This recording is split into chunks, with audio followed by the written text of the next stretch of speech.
بسم اللہ الرحمن الرحیم الحمدللہ رب العالمین والصلاة والسلام علی سید الانبیاء والمرسلین اما بعد اعوذ باللہ من الشیطان الرجیم رب اشرح لی صدری ویسر لی امری واحلل عقدۃ من لسانی یفقہوا قولی۔ سونے کا سنت طریقہ کیا ہے؟ جہاں نبی پاک صلی اللہ علیہ وسلم نے ہمیں ہر معاملے میں، ہر شعبے میں اور ہر کام میں ہماری رہنمائی فرمائی، وہیں پہ ہمیں سونے کا سنت طریقہ بھی بتایا۔ جس طرح ایک انسان کو دنیا میں بھیجا گیا ہے اور اس کو ایک دن موت آ کر رہے گی، اس زندگی نے ختم ہونا ہے اور لامحالہ ختم ہونا ہے، تو ہمیں بتا دیا گیا کہ ہمیں زندگی کے ایک ایک لمحے کا حساب دینا ہے۔ اگر ہم سنت کے مطابق سوئیں گے تو ہمارے لیے اس وقت کا حساب بھی آسان ہوگا۔ اگر ہم سنت کے مطابق نہیں سوئیں گے تو اس وقت کا حساب بھی ہم نے دینا تو ہے ہی، وہ ہمارے لیے پھر مشکل ہو جائے گا۔ اب میں آپ کو اس کی چھوٹی سی ایک مثال دے دوں کہ اگر کوئی شخص دن میں 8 گھنٹے سوتا ہے، وہ دن کے تیسرا حصہ سوتا رہا، 24 گھنٹوں میں سے تیسرا حصہ وہ سوتا رہا، اب اس کی زندگی اگر 60 سال ہے تو اس کا مطلب ہے 20 سال اس نے سونے میں گزار دیے۔ اب اس 20 سال کا بھی حساب اس نے دینا ہے اور لازمی دینا ہے۔ تو اگر سنت کے مطابق اس نے اپنی نیند پوری کی، سنت کے مطابق وہ سویا، مسنون دعائیں پڑھ کر سویا، سنت کے مطابق جب صبح اٹھا تو دعائیں پڑھی، اللہ کو یاد کیا، تو اس کے لیے وہ حساب، وہ 20 سال کا حساب بھی بہت آسان ہو جائے گا۔ لیکن اگر سنت سے غفلت اختیار کی تو پھر اس کے لیے وہ 20 سال کا حساب بہت مشکل ہو جائے گا۔ اب سونے کا جو سنت طریقہ کیا ہے؟ سب سے پہلے تو جب آپ بستر پر جائیں تو اللہ تعالیٰ کو یاد کریں اور دعا پڑھیں، الحمدللہ الذی اطعمنا وسقانا وکفانا وآوانا، یعنی تمام تعریفیں اس اللہ کے لیے ہیں جس نے ہمیں سارے دن میں کھلایا پلایا، وکفانا ہماری کفایت فرمائی، یعنی ہمارے تمام کام پورے فرمائے، ہماری تمام مرادیں خواہشیں پوری فرمائیں اور ہماری تمام تر ضروریات پوری فرمائیں، وآوانا اور ہمیں ٹھکانہ دیا۔ کتنے ہی لوگ ہیں جو باہر فٹ پاتھوں پر پڑے ہیں، گرمی ہے یا سردی ہے، کہیں آپ باہر چل کر دیکھیں تو آپ کو پتہ چلے گا کہ ایک ٹھکانہ مل جانا یہ اللہ تعالیٰ کی بہت بڑی کرم نوازی ہے، یہ اس کا بہت بڑا انعام ہے، اور ہم بذات خود اگر سمجھے کہ ہم اس قابل تھے تو ایسا بالکل نہیں ہے۔ یہ اللہ تعالیٰ کا ہمارے اوپر ایک خاص انعام ہے کہ اس نے ہمیں سونے کے لیے ایک بستر عطا فرما دیا، ایک پرسکون جگہ عطا فرما دی، ساتھ میں پنکھے اور ساتھ میں اے سی بھی عطا فرما دیے، کہیں پہ ہیٹر سردیوں میں عطا فرما دیے۔ تو ہر ایک چیز، ہر سہولت جو اللہ تعالیٰ نے عطا فرمائی وہ اس لیے نہیں عطا فرمائی کہ ہم اس قابل تھے، نہیں، بلکہ یہ اللہ تعالیٰ کا اپنا کرم ہے، وہ جس کو چاہے دے دیتا ہے۔ ذالک فضل اللہ یؤتیہ من یشاء، یہ تو اللہ تعالیٰ کا فضل ہے، جس کو چاہے جس نعمت سے نواز دے۔ کوئی انسان اگر اس کسی بھی نعمت سے محروم ہو تو وہ چھین کر اللہ تعالیٰ سے کبھی نہیں لے سکتا، نہ آج تک کبھی لے سکا اور نہ کبھی لے سکتا ہے۔ تو یہ اللہ تعالیٰ کا بہت بڑا انعام ہے کہ وہ ہمیں ایک ٹھکانہ دے دیتا ہے۔ تو سب سے پہلے یہ دعا مانگیں اللہ کے حضور میں کہ الحمدللہ الذی اطعمنا وسقانا وکفانا وآوانا،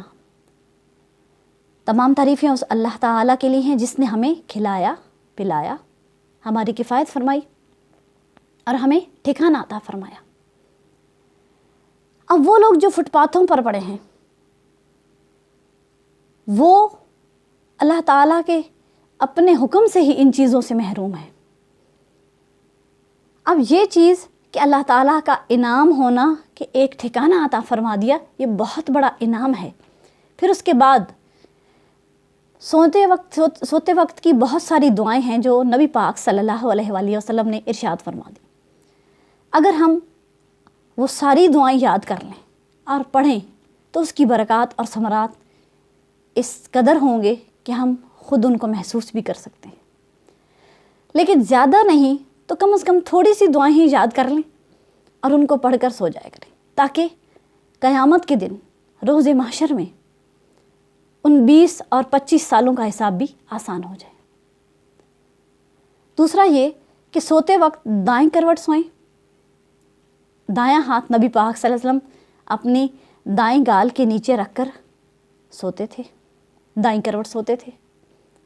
اب اس کے بعد رات میں جب آنکھ کھل جائے تو سوتے وقت سب سے پہلے ایک تو وضو آپ نے کرنا ہے اگر آپ باوضو ہوں گے،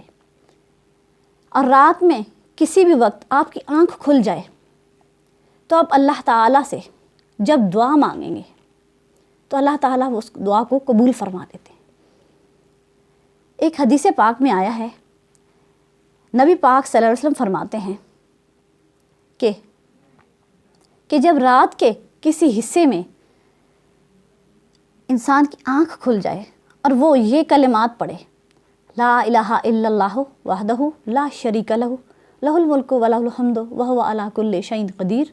الحمد للہ سبحان اللہ ولا الہ الا اللہ واللہ اکبر ولا حول ولا قوۃ الا باللہ العلی العظیم، اللہم اغفر لی، اللہ مجھے بخش دے. تو پھر اللہ تعالیٰ اس کی بخشش فرما دیتے ہیں. اور پھر فرمایا کہ پھر جو دعا اللہ سے مانگتا ہے اللہ تعالیٰ اس کو عطا فرما دیتے ہیں. تو یہ انعام ہے پاک ہو کر باوضو ہو کر سونے کا اور مسنون طریقے سے سونے کا اور سنت کے مطابق دعائیں پڑھ کر سونے کا. اب سوتے وقت آپ ایک تو یہ دعا پڑھیں، اللہم باسمک اموت و احیا، اللہم باسمک اموت و احیا، کہ اے اللہ میں آپ کے نام کے ساتھ ہی زندگی اور موت پاتا ہوں. اب یہ مسنون دعائیں مختصر سی جو میں نے آپ کو بتائی ہیں، یہ دعائیں یاد کریں اور ان کو پڑھیں. اس کے علاوہ سوتے وقت ایک اور جو بہت ہی بابرکت دعا ہے جو نبی پاک صلی اللہ علیہ وسلم اکثر پڑھا کرتے تھے، روزانہ سوتے وقت یہ پڑھا کرتے تھے، سبحانک ربی بک وضعت جنبی، سبحانک ربی بک وضعت جنبی، یعنی اللہ تعالیٰ آپ کی ذات پاک ہے، بک وضعت جنبی یعنی کہ میں نے آپ کے نام سے ہی اپنے جسم کو، آپ کے نام کے ساتھ ہی میں نے اپنا بدن اس بستر پر رکھا. سبحانک ربی بک وضعت جنبی و بک ارفعہ، اور تیرے نام کے ساتھ ہی اس کو اٹھاتا ہوں، و بک ارفعہ ان امسکت نفسی، اگر آپ اس کو یعنی میری روح کو اگر قبض کر لیں، ان امسکت نفسی فاغفر لہا، کہ اے اللہ اگر سوتے وقت مجھے موت آ جائے. آپ نے دیکھا ہوگا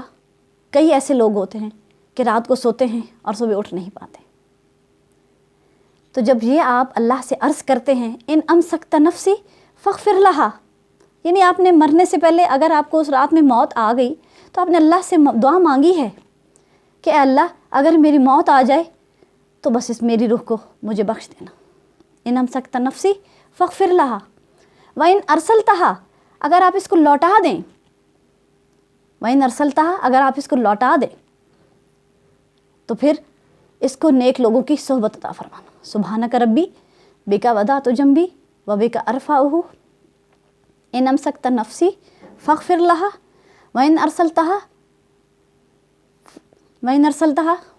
فاغفر لہا وَإِنْ أَرْسَلْتَهَا فاحفظها بما تحفظ به عبادك الصالحین،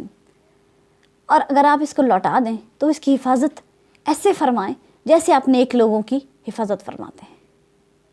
یعنی پھر اللہ تعالیٰ نیکی کی توفیق عطا فرما دیتے ہیں. جس طرح اللہ تعالیٰ نیک لوگوں کی روحوں کی حفاظت فرماتے ہیں، نیک لوگوں کی اعمال کی حفاظت فرماتے ہیں، اسی طرح اللہ تعالیٰ پھر اس بندے کی دعا کے عوض میں اس کو بھی جب صبح اٹھاتے ہیں تو اس کے اعمال کی بھی اسی طرح حفاظت فرما دیتے ہیں. یہ ہیں وہ دعائیں جو ہمیں سوتے وقت سنت طریقے کے مطابق پڑھنی ہیں اور سنت کے مطابق سونا ہے۔ صبح جب اٹھیں تو پھر سب سے پہلے آنکھ کھلتے ہی اللہ تعالیٰ کی تعریف بیان کیا کریں، الحمدللہ الذی احیانا بعد ما اماتنا والیہ النشور، کہ تمام تعریفیں اس اللہ تعالیٰ کے لیے ہیں جس نے ہمیں زندہ کر دیا، الحمدللہ الذی احیانا بعد ما اماتنا، جس نے ہمیں موت کے بعد دوبارہ زندگی دے دی۔ اب دیکھیں اب کتنے ہی لوگ ہیں جو پرسوں تھے کل نہیں تھے، جو کل تھے اور آج نہیں ہیں، آج ہیں کل نہیں ہوں گے۔ تو اللہ تعالیٰ نے ایک اور دن کی مہلت دے دی، یہ اس کا سب سے بڑا انعام ہے۔ الحمدللہ الذی احیانا بعد ما اماتنا والیہ النشور، یعنی کہ موت کے بعد ہمیں زندگی دی، یعنی نیند کو موت کی چھوٹی بہن کہا جاتا ہے، کیونکہ جیسے جب آپ سوتے ہیں تو اس وقت آپ کو ارد گرد کی کوئی خبر نہیں ہوتی، تو اس وجہ سے یہ بتایا گیا کہ جس نے، یعنی نبی پاک صلی اللہ علیہ وسلم نے فرمایا کہ یہ دعا پڑھا کریں کہ تمام تعریفیں اس اللہ تعالیٰ کے لیے ہیں جس نے ہمیں موت کے بعد زندہ کیا، وَإِلَيْهِ النُّشُورُ، اور ہمیں اسی کی طرف لوٹ کر جانا ہے۔ جب بندہ اس بات کا اعادہ کرتا ہے روز کہ مجھے اسی کی طرف لوٹ کر جانا ہے، پھر صبح اٹھتے اٹھتے ساتھ ہی وہ جب اس بات کا اپنے اندر اعادہ کرتا ہے، اپنی زبان سے عرض کرتا ہے اور اپنے دل کو یہ بات بتا دیتا ہے، تو پھر سارا دن اس کے ذہن میں یہ خیال رہتا ہے کہ تمہیں اللہ کی طرف لوٹ کر جانا ہے، تو پھر وہ گناہوں سے بچنے کی کوشش کرتا ہے اور نیک کاموں کی کوشش کرتا ہے۔ اس لیے سونے کے سنت طریقے کو اپنائیں، تاکہ جو سونے میں آپ نے 20 سال لگائے، 25 سال لگے آپ کی زندگی کے، تاکہ ان کا حساب دینا آپ کے لیے آسان ہو۔ دعا ہے اللہ تعالیٰ ہمیں احسن طریقے سے اس پر عمل کرنے کی توفیق عطا فرمائے۔ وما علینا الا البلاغ۔